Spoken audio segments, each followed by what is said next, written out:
సాలూరులో YCP వెన్నుపట్టుకు 2 ఏళ్లు నిరసన rally. Saluru, Parvathipuram, మాన్యం జిల్లా, ఆంధ్రప్రదేశ్ రాష్ట్రంలో కూటమి ప్రభుత్వం అధికారంలోకి వచ్చి 2 ఏళ్లు పూర్తయిన సందర్భంగా మాజీ ముఖ్యమంత్రి వైఎస్ జగన్మోహన్ రెడ్డి ఇచ్చిన పిలుపు మేరకు సాలూరులో వైఎస్ఆర్ కాంగ్రెస్ పార్టీ ఆధ్వర్యంలో భారీ నిరసన ర్యాలీ నిర్వహించారు. మాజీ డిప్యూటీ సీఎం రాజనధర నేతృత్వంలో ఈ నిరసన కార్యక్రమం జరిగింది. స్థానిక వైఎస్ఆర్సీపీ కార్యాలయం నుండి ప్రారంభమైన ఈ ర్యాలీ కోట వీధి జంక్షన్ వరకు కొనసాగింది. ఈ కార్యక్రమంలో సాలూరు నియోజకవర్గానికి చెందిన 4 మండలాల ముఖ్య నాయకులు, పట్టణ నాయకులు, వైఎస్ఆర్సీపీ కార్యకర్తలు మరియు ప్రజలు పెద్ద సంఖ్యలో పాల్గొన్నారు. ఈ సందర్భంగా ప్రభుత్వంపై పలు విమర్శలు చేస్తూ పార్టీ కార్యకర్తలు తమ నిరసనను వ్యక్తం చేశారు.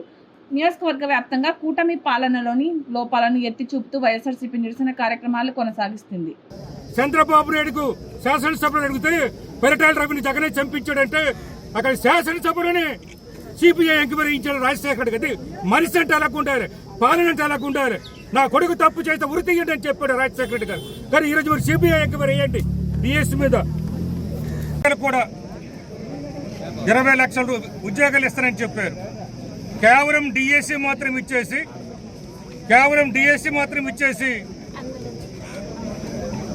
మరి 20 లక్షలు ఉద్యోగాలు ఎక్కడ ఉన్న వాళ్ళకి చెప్పలేదు.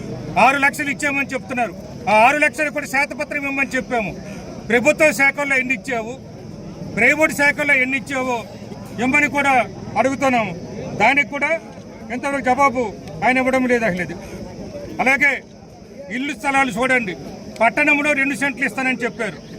పట్టణంలో 2 సెంట్లు, మండలంలో 3 సెంట్లు ఇస్తామన్నారు. ఎవరికైనా ఇంతవరకు పట్టణంలో 2 సెంట్లు స్థలం ఇచ్చారని అడుగుతున్నాను. 5 లక్షల ఇల్లు మేము ఇచ్చామని ఈరోజు పేపర్లో వేశారు. జగన్మోహన్ రెడ్డి గారు కట్టించిన ఇల్లు అవి. జగన్మోహన్ రెడ్డి గారు కట్టించిన ఇల్లు ఆ రోజు ఆయన ఎన్నికల కారణంగా ప్రారంభోత్సవం చేయకపోతే ఈరోజు చంద్రబాబు నాయుడు గారు అలాగే పవన్ కళ్యాణ్ గారు ఇప్పుడు కూటమి ప్రభుత్వం ఓపెన్ చేసి మేము ఇల్లు ఇచ్చామని చెప్పుకుంటున్నారు. కొత్తగా మీరు ఒక్క ఇల్లు పట్టేని ఇచ్చారని అడుగుతున్నాం. అదే ఏది చూసినా సరే మరి రైతులందరికీ కొనబోతే కొరవి, అమ్మితే అడవి. అది రైతుల పరిస్థితి. కొనబోతే కొరవి, అమ్మితే అడవి. అలాగే బీమా జగన్ ఉండేటప్పుడు పంటలకు బీమా కట్టించారు, ప్రభుత్వమే కట్టింది. ఒక్కొక్కరికి 5-6 లక్షల రూపాయలు కూడా వచ్చే బీమా. మా గిరిజనులు కూడా 5 లక్షల వాళ్ళు ఇచ్చిన వారు ఉన్నారు. అందులో టీడీపీ పార్టీలోనే ఉన్నారు. వాళ్ళు 5 లక్షలు ఇచ్చిన వాళ్ళు సాలూరు మండలంలో ఉన్నారు. మన విలేకరు మిత్రులు కూడా వాళ్ళు వ్యవసాయం చేసుకుంటున్నారు కాబట్టి వాళ్ళు కూడా 5 లక్షలు వచ్చిన వాళ్ళు కూడా ఉన్నారు.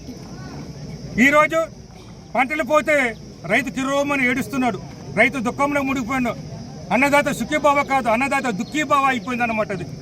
అలాగే స్మార్ట్ మీటర్లు లోకేష్ ఏం చెప్పారు, తెలుగుదేశం పార్టీ మీకు అండగా ఉంటుంది, స్మార్ట్ మీటర్లు పెడితే పగల కొట్టండి, నేను మీకున్నాము, టీడీపీ పార్టీ మీకు అండగా ఉంటుందని చెప్పారు. ఈరోజు స్మార్ట్ మీటర్లు పెడుతున్నారు. అందరికి భయపెట్టి పెట్టిస్తున్నారు, అందరికి బాధపెట్టి పెట్టిస్తున్నారు. అంటే అందరికి కూడా పేదలందరికీ కూడా అని అడుగుతున్నాం మహిళది. అదేవిధంగా మహిళలు ఉన్నారు.